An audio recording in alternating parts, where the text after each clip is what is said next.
Il y a une recrudescence de jeunes gens, l'avenir du monde, qui sont déjà retraités, immobiles dans un fauteuil mobile, mourant dans un fauteuil vivant, en train d'attendre une date lointaine de mort. Ils ne bougent plus. Impotent fonctionnel total. Et ils sont assistés de par les autres. Ils ne vivent plus. C'est des mourants vivant au milieu des autres.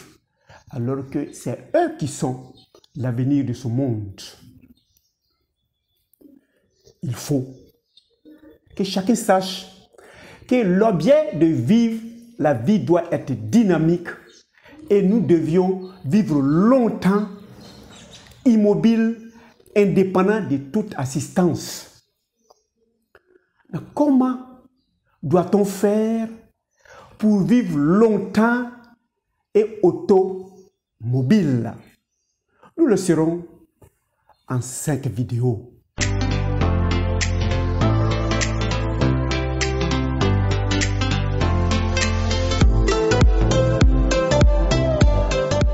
Bienvenue à Objectif Santé, votre chaîne de bien-être qui vous permet de connaître et de connaître les astuces de vivre longtemps et de vivre automobile, indépendant de toute assistance.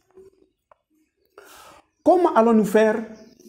Nous le saurons à partir des activités physiques, des exercices physiques et pour ceux qui ont beaucoup plus de potentialité, des sports. Je suis docteur nature. Je m'en vais vous expliquer la médecine de la santé que lorsque vous appliquez, vous vivrez longtemps et automobile. Vous n'aurez pas besoin ni d'assistance d'humain, ni de vivre dans un fauteuil roulant. Vous vivrez excellemment bien. Mais pourquoi cette thématique? Je viens de consulter une dame d'1,62 m, environ 110 kilos, qui s'amène, elle vient de partir, et qui me dit: je respire mal, je suis venu pour que tu me soignes. Ah bon? Est-ce que c'est la respiration seulement qui vous intéresse?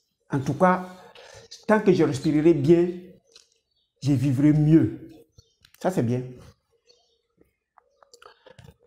1,62 m, 110 kilos.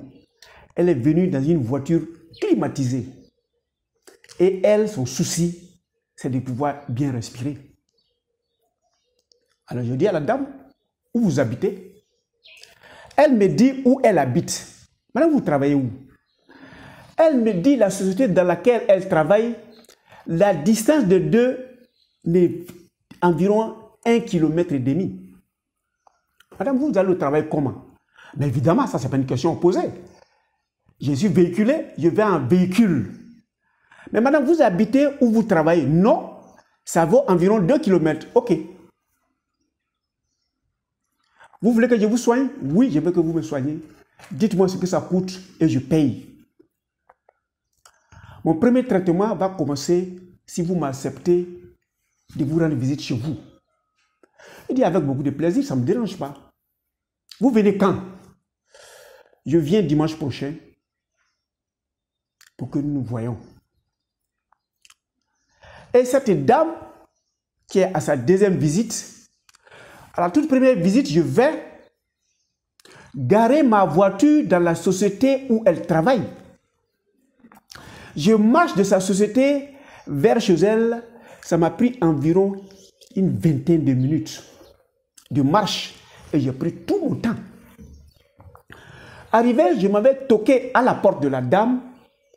Elle est confortablement assise dans un fauteuil, en train de regarder la télévision. Et devant elle, il y a tout ce qu'il faut pour faire bouger la bouche. Et elle appelle quelqu'un qui est venu ouvrir la porte. Je vais. Ah, docteur, c'est vous? Il dit oui, c'est moi, je suis venu. Ah, bienvenue alors. J'espère que vous n'avez pas oublié mon médicament. Ah, si, je n'ai pas oublié. Mais je suis allé faire une course à côté de votre société. J'ai garé mon véhicule là-bas et j'ai laissé ce que vous voulez là dans ma voiture. Je souhaiterais que vous m'accompagniez et à pied vers ma voiture et je vais vous donner votre médicament. Ah non, docteur, c'est trop loin. Quand même, moi, je ne vais pas marcher. Qu'est-ce que les voisinages diront? Ah non, moi, je ne m'occupe pas du voisinage. C'est un traitement que je suis venu faire. Et ça fait partie des conditions de mon traitement. Et son mari lui dit, vous voulez que monsieur vous traite, mais vous voulez lui donner sa conduite à tenir. S'il veut marcher, il faut marcher avec lui. Elle se prépare et nous marchons. Nous arrivons à côté de ma voiture, qui est sa société, et elle me dit, ouf, je suis très fatigué. Et elle ajoute, mais moi c'est une fatigue connue, parce que j'ai marché et je suis fatigué. Il dit, madame, vous venez de commencer votre traitement. Lorsque quelqu'un se lève le lundi, il va au travail, il n'est pas sorti chez lui du tout. Il n'a fait que regarder la télévision. Ça s'est passé entre sa chambre, sa cuisine et la télévision. Et il dit, je suis fatigué. Tu es fatigué pour n'avoir rien fait. C'est une fatigue de maladie qui s'installe. Et ça va aboutir vers une sédentarité qui va vous amener progressivement vers un fauteuil roulant. Je dis, ah madame, vous voyez que c'est facile. Mon chronomètre, ça fait environ 25 minutes. Mon premier traitement, le médicament que j'ai prévu pour vous, c'est de marcher tous les jours de chez vous à votre société et le soir, vous marchez de l'entreprise à la maison. C'est le premier traitement et tous les jours comme ça, je viendrai la semaine prochaine pour évaluer l'effet du traitement. Elle dit, mais fais-moi une prescription. Il dit, oui, mais madame, c'est la toute première prescription, l'activité physique. Qu'est-ce que c'est que l'activité physique? C'est ce que nous faisons naturellement sans l'assistance de quelqu'un.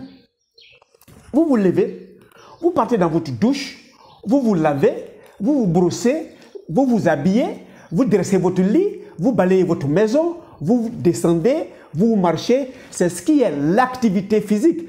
Arrangez-vous à faire au moins 10 000 pas par jour.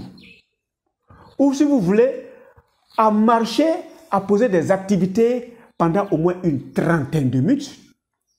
C'est ce qui est l'activité physique. Vous n'êtes soumis sous l'ordre de personne. Vous faites ce que vous voulez, comme vous voulez, mais vous êtes autonome parce que vous n'avez pas besoin d'assistance extérieure qui vous dira quand vous devez marcher, quand vous devez prendre vos médicaments, quand vous devez vous lever. Ce que la servante fait, déchargez la servante, faites aussi parce qu'elle fait ses activités physiques et elle vous prend de l'argent. Pendant que vous êtes assis dans votre fauteuil confortablement, vous développez la sédentarité qui aboutit nécessairement, obligatoirement, dans un fauteuil roulant. À côté de l'activité physique, qui est l'effort personnel où on n'a pas besoin d'ordre de qui que ce soit, il y a l'exercice physique. L'exercice physique suivi par quelqu'un. Ça peut être un médecin, ça peut être un kinésithérapeute, ça peut être un massothérapeute, ça peut être même un coach. Mais cette fois, lui vous prescrit l'activité que vous devez faire. Et quand vous faites l'exercice physique, vous êtes en compétition avec vous-même. Le troisième élément, c'est l'exercice physique, cette fois de compétition qu'on appelle le sport. Vous êtes en compétition avec quelqu'un d'autre. Que vous fassiez l'activité physique, l'exercice physique ou le sport, retenez que c'est la meilleure prescription pour vivre longtemps et pour vivre indépendant. Il y a 3 méthodes de vieillesse. Il y a la vieillesse active. Et cette vieillesse active, vous aviez 16 ans, 1 plus 6. Vous faisiez des activités avec une intensité donnée. Le jour où vous verrez 6 et 1, 61 ans, vous allez faire les mêmes activités avec les mêmes intensités. Vous avez 18 ans, 1, 8. Ce que vous faisiez à 18 ans, le jour où vous avez 81 ans, 8 et 1, vous les faites avec les mêmes intensités. Ça, on dit, c'est un vieillissement actif. Il y a le vieillissement normal. Vous avez 16 ans, vous arriviez à poser des actions à une trentaine de minutes. Vous avez 61 ans, vous arrivez à poser les mêmes actions, mais cette fois, vous êtes ralenti avec le poids de la vieillesse. Ça, c'est un vieillissement normal. Et il y a le troisième vieillissement qui est le vieillissement pathologique. Vous êtes malade, vous êtes assis, immobile, dans un fauteuil mobile, vous êtes mourant dans un fauteuil vivant et vous attendez votre jour pour quitter cette terre. Cela n'est pas prescrit dans l'enregistrement de l'homme lui-même. Nous devons vivre toute notre vie, de notre naissance à notre mort, en gardant l'intégralité physique de notre corps et de notre mouvement. Il faut bouger. Nous arrivons généralement vers un fauteuil roulant, mobile, et nous sommes immobiles, mourants dans ce fauteuil. À 80% de cas, nous en sommes responsables. Vous qui m'écoutez, si vous m'écoutez jusqu'à là, c'est que vous voulez vivre votre vie aussi longtemps possible et éviter ce fauteuil roulant. La première des choses, c'est votre volonté. Même vous qui êtes malade, quel que soit votre médecin, quel que soit le spécialiste, quel que soit le diagnostic fait, il doit être prescrit l'activité physique par votre médecin traitant. S'il n'en a pas la capacité, parce qu'il n'est pas spécialiste, il vous oriente vers quelqu'un qui est spécialiste, lui trouvera l'activité physique en fonction de votre âge, en fonction de votre maladie. Mais si vous voulez vivre, vous devez bouger. Si vous devez vivre, vous devez quitter dans un fauteuil immobile qui se déplace, parce que tant que ce fauteuil se déplacera, vous ne vous déplacerez plus et vous allez mourir, mourant. On vous fera croire que vous vivrez longtemps, mais s'il faut vivre longtemps en train de souffrir, en train de garder un fauteuil roulant, il vaut mieux choisir de rouler et aller s'asseoir dans un fauteuil immobile. L'homme doit être automobile, vivre sans l'assistance extérieure. Même si on est maladie, on doit pouvoir vous prescrire, en plus des médicaments qu'ils vous ont donnés, en plus du régime qu'ils vous ont donné, une activité physique, un exercice physique ou bien un sport. Alors, je crois que le fauteuil roulant n'est pas fait pour vous, ni pour moi, ni aucun membre de la communauté de l'objectif santé, ni pour vous qui n'êtes même pas encore abonné et qui nous regardent. Nous vous demandons de vous abonner si vous ne l'avez pas encore fait, de cliquer sur la cloche aussi pour suivre les 4 autres vidéos qui vous diront ce que vous devez faire exactement pour vivre longtemps et pour vivre autonome. Donc, je vais laisser tomber ce fauteuil roulant. qui est le fauteuil des mourants, et je vais aller dans un fauteuil immobile, qui est le fauteuil des gens mobiles, c'est le fauteuil des gens vivants, c'est le fauteuil des gens qui veulent vivre. Quel que soit votre état de santé, supposons que vous ne pouvez pas le faire. On ne peut pas dire de le faire forcément, obligatoirement, mais vous pouvez vous faire assister. Vous pouvez même prendre votre béquille. Moi, je prendrai une béquille pour illustrer cela. Mais il faut quitter ce fauteuil roulant parce que c'est vous-même qui devez rouler et non le fauteuil. Le fauteuil doit être immobile parce que c'est nous qui devions être mobiles. Donc, je vais quitter ce fauteuil roulant.